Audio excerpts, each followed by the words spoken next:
Msikie ama msisikie, mimi nimetumwa kwa sio tahiri. Kama venye Petro alikuwa ametumwa kwa walio tahiri. Ndio Yesu anaambia Petro, katika wewe nitafungua kanisa, na nguvu za giza hakuna hata moja itawatetemesha. Unaona hapo sasa, wewe kanisa siku moja uende unapata tu,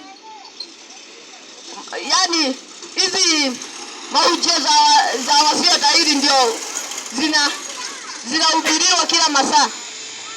Kila masaa zinahubiriwa. Kwa sababu tumeongeshwa. Jo, mtu anasema vizuri. Yeye anasema vizuri, anajitorea, anasema mimi sikutumwa kwa watu wanatahiri. Mimi nimetumwa kwa sio tahiri. Kama wazungu. Yeye anasema vizuri. Lakini kanisa unapata tunahubiriwa sio tahiri. Na sio tahiri ni gani? Kutoka venye Paul ameandika, yani vitabu zake zote ni za wasio tahiri. Ndio ikaitwa kitabu, ndio ito Biblia, imechanganishwa mambo mingi. Na kuna siku utapata siku mzima pastor mmoja amehubiri na hajataja jina Paul, ama akakosa kuguza hata kitabu yake moja. Ndio sasa unasikia Peter ni alikuwa ameambiwa, na hata Yesu apisi pia anamwambia ati wewe nimekutuma na kuna giza, nguvu za giza zitakutetemesha ama kanisa lako.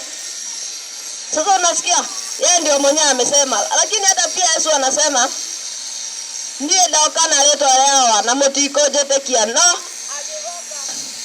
aliroka oge na leto yake ni muka wa mwetekia. Kwa sababu hata tukisoma Roma 1, kila kitabu ya Paul anaanza na nenie Paulo. Ukisoma vizuri nenie Paulo kila kitabu yake. Lakini pia Yesu kwa kitabu amehusika, hajasema nenie Yesu. Ama kama iko pale pameandiko niambio. Ndio mimi nikisoma vizuri sijaipata pale pameandiko nenie Yesu. Ama Yesu anasema nenie Yesu. Paul tu ndiye anasema nenie Paulo. Baba ya Yesu. Yani bond servant. Dugata ya Yesu Kristo. Yani ya Kristo Yesu. Na tukisoma tunapata Wayahudi kwenye walikuwa najua, ama sisi wetu tunajua Kristo hakukuwa wa kukufa. Ndio wanaagiu Wayahudi na Yesu wanaagiu huyu si Kristo. Wanasema Kristo ndio anaweza fanya mambo hii yote. Kristo anasema Kristo hakukuwa wa kukufa. Na watu wanaitaga Yesu Kristo, na ndio wanaagiu kitabu fulani. Kitabu fulani hapo Yesu anaongea ni kwa Luka ama ni Mathayo. Luka 12 anasema wakiagi hivyo Wayahudi wanasema venye si tunajua kwa wadho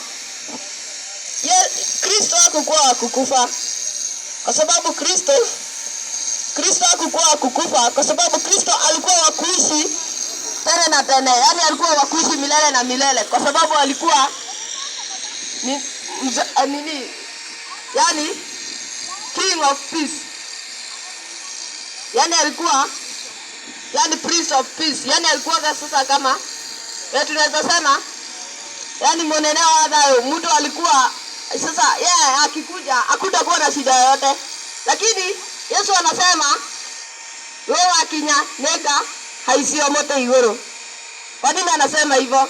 Juu anaona watu wengi wanamuita Yesu Kristo Yesu, na yeye si Yesu Kristo. Sasa ili wajue akawaambia nitapandishwa juu ya mti, kwa sababu mimi si Yesu Kristo. Mimi si Kristo. Kristo hakukuwa wa kukufa. Na hata ukisoma hapo wana argue sana mpaka Yesu inabidi atoke. Apotee, yani atoke mbio, kwa sababu ameona hao wanasema yeye ni, yani wanasema yeye ni Kristo na yeye si Kristo.